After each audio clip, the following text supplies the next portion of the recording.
दोस्तों स्वागत है आपका। तो आज से हम स्टार्ट करेंगे साइंस। ठीक है, तो आज हम इस वीडियो में देखेंगे पौधों में पोषण के बारे में। तो आइए स्टार्ट करते हैं।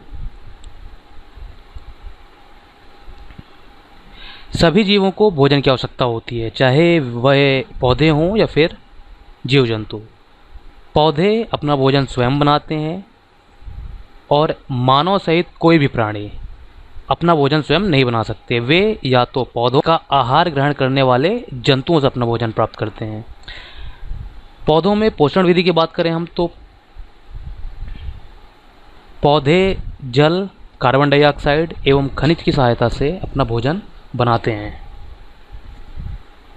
पौधों को भोजन बनाने के लिए जल की आवश्यकता होती है, कार्बन डाइऑक्साइड की आवश्यकता होती है एवं खनिज की आवश्यकता होती है। पोषण विधि की बात करें हम तो इसे आप दो भागों में बांट सकते हैं, स्वपोषी और विषमपोषी।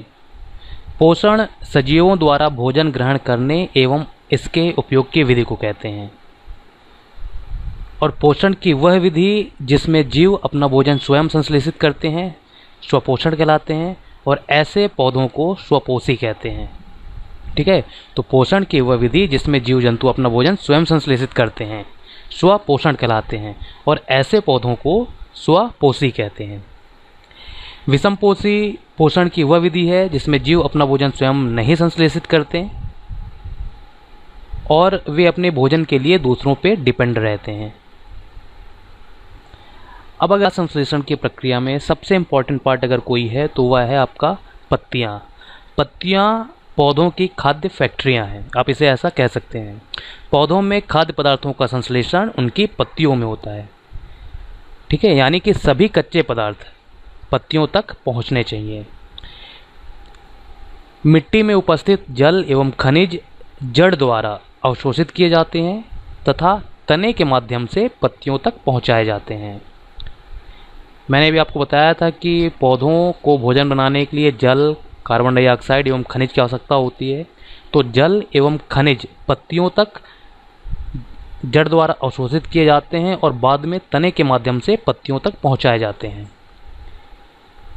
ठीक है, तो पत्ती की सतह पर सूक्ष्म रंध्र होते हैं और उन्हीं रंध्रों द्वारा वायु में, हमारे वायुमंडल में जो कार्बन डाइऑक्साइड है वह कार्बन डाइऑक्साइड पत्तियों में प्रवेश करती है। तो तीनों चीज़ें पत्तियों तक पहुंच जाती हैं, जड़ के द्वारा जल एवं खनिज, और पत्तियों की सतह पर उपस्थित सूक्ष्म रंध्रों द्वारा CO2। जल एवं खनिज वाहिकाओं द्वारा पत्तियों तक पहुंचाए जाते हैं। अगर हम इस डायग्राम में देखें, ठीक है, कोशिकाएं जिन्हें कहते हैं।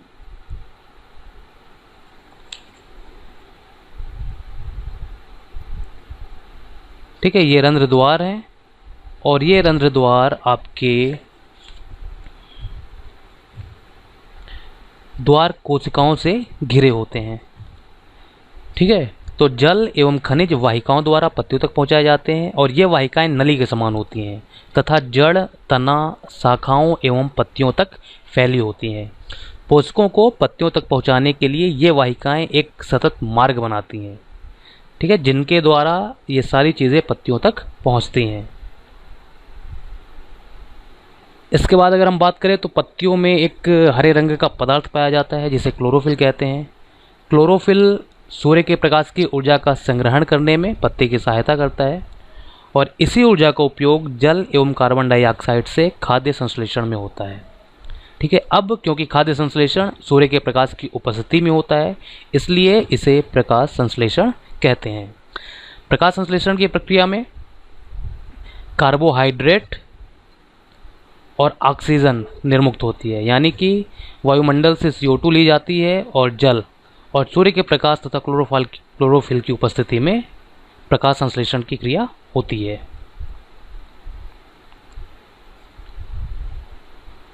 ये प्रकाश संश्लेषण की प्रक्रिया का डायग्राम है। यहाँ पर आप देख सकते हैं कि पत्ती जो है सूर्य से ऊर्जा प्राप्त कर रही है, इसके अलावा वायुमंडल से कार्बन डाइऑक्साइड ग्रहण करती है। पत्तियों में क्लोरोफिल नाम का वर्णक होता है। ठीक है, इसके साथ साथ जड़ के द्वारा जल एवं खनिज पत्तियों तक पहुँचते हैं।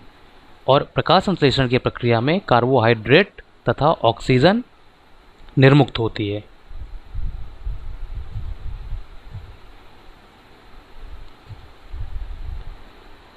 अब अगर हम बात करें, अभी हमने देखा था सिर्फ कार्बोहाइड्रेट के बारे में। पौधों में कार्बोहाइड्रेट के अतिरिक्त अन्य खाद्यों का संश्लेषण कैसे होता है, हम यहाँ पर बात करने वाले हैं प्रोटीन की। प्रोटीन जो होता है वो नाइट्रोजनी पदार्थ है, यानी कि प्रोटीन में कार्बन, ऑक्सीजन, हाइड्रोजन के साथ साथ नाइट्रोजन भी होता है, जबकि कार्बोहाइड्रेट में कार्बन, ऑक्सीजन एवं हाइड्रोजन होता है।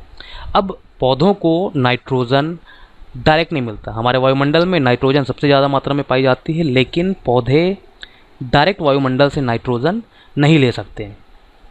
ठीक है, तो वायु में नाइट्रोजन गैसीय अवस्था में प्रचुर मात्रा में पाई जाती है, लेकिन पौधे इसका अवशोषण इसी अवस्था में नहीं कर सकते हैं। तो पौधों में नाइट्रोजन कहाँ से पहुँचता है? मिट्टी में कुछ विशेष जीवाणु होते हैं जो गैसीय नाइट्रोजन को उपयोगी यौगिकों में परिवर्तित कर मिट्टी में निर्मुक्त करते हैं। हम यहाँ पर बात कर रहे हैं राइजोबियम की। राइजोबियम जैसे जीवाणु होते हैं जो गैसीय नाइट्रोजन को उपयोगी यौगिकों में परिवर्तित करके मिट्टी में निर्मुक्त करते हैं, और यही नाइट्रोजन विलय होने के बाद, विलय पदार्थ यानी मतलब जल के साथ अवशोषित होकर पत्तियों तक पहुंचती है। ठीक है,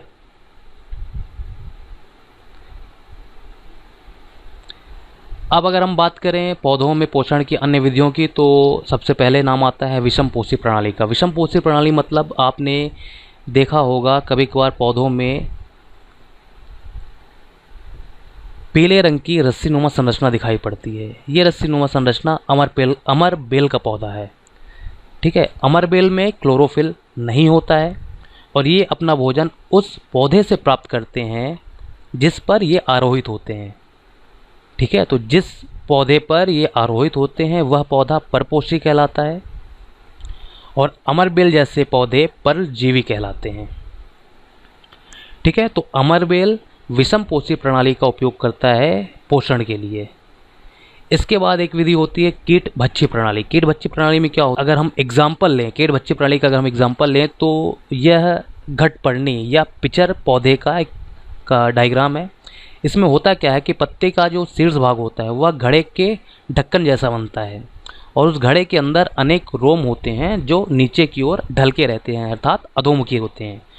और जब कोई भी कीट घड़े में प्रवेश करता है तो यह उसके रोमों के बीच फंस जाता है और घड़े में उपस्थित पाचक रस द्वारा कीटों का पाचन हो जाता है।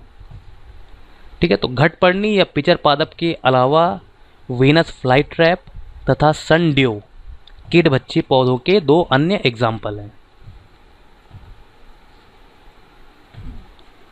अब अगर हम बात करें मृतजीवी की, तो मृतजीवी पोषण की वह प्रणाली है जिसमें जीव किसी मृत या विघटित जैविक पदार्थों से पोषक तत्व प्राप्त करते हैं। मृतजीवी पोषण प्रणाली का उपयोग करने वाले पौधे मृतजीवी कहलाते हैं। कवक या फंजाई मृत एवं विघटनकारी वस्तुओं या जैव पदार्थों की सतह पर कुछ पाचक रसों का स्राव करते हैं, मतलब छोड़ते हैं, जिसे वे विलयन रूप में परिवर्तित हो जाते हैं। उसके बाद वे इस विलयन का भोजन के रूप में अवशोषण करते हैं। ठीक है, इसके अलावा कभी कभी कुछ जीव एक दूसरे के साथ रहते हैं तथा अपना आवास एवं पोषक तत्व एक दूसरे के साथ बांटते हैं। ऐसे संबंध को सहजीवी संबंध कहते हैं। अगर हम एग्जाम्पल की बात करें तो कुछ कवक वृक्षों की जड़ों में रहते हैं। वृक्ष कवक को पोषण प्रदान करता है, बदले में उन्हें जल एवं पोषकों के अवशोषण में सहायता मिलती है। ऐसा एक एग्जाम्पल है लाइकेन का, शैवाल तथा कवक। लाइकेन कहे जाने वाले कुछ जीवों में दो पार्टनर होते हैं, इनमें से एक शैवाल होता है तथा दूसरा कवक। शैवाल में क्लोरोफिल उपस्थित होता है, ध्यान दीजिएगा, शैवाल में क्लोरोफिल उपस्थित होता है जबकि कवक में क्लोरोफिल नहीं होता। तो कवक शैवाल को रहने का स्थान देता है, जल एवं पोषक तत्व उपलब्ध कराता है, और बदले में शैवाल प्रकाश संश्लेषण द्वारा संश्लेषित खाद्य कवक को देता है। ठीक है, तो प्रकाश संश्लेषण किस में होता है? शैवाल में।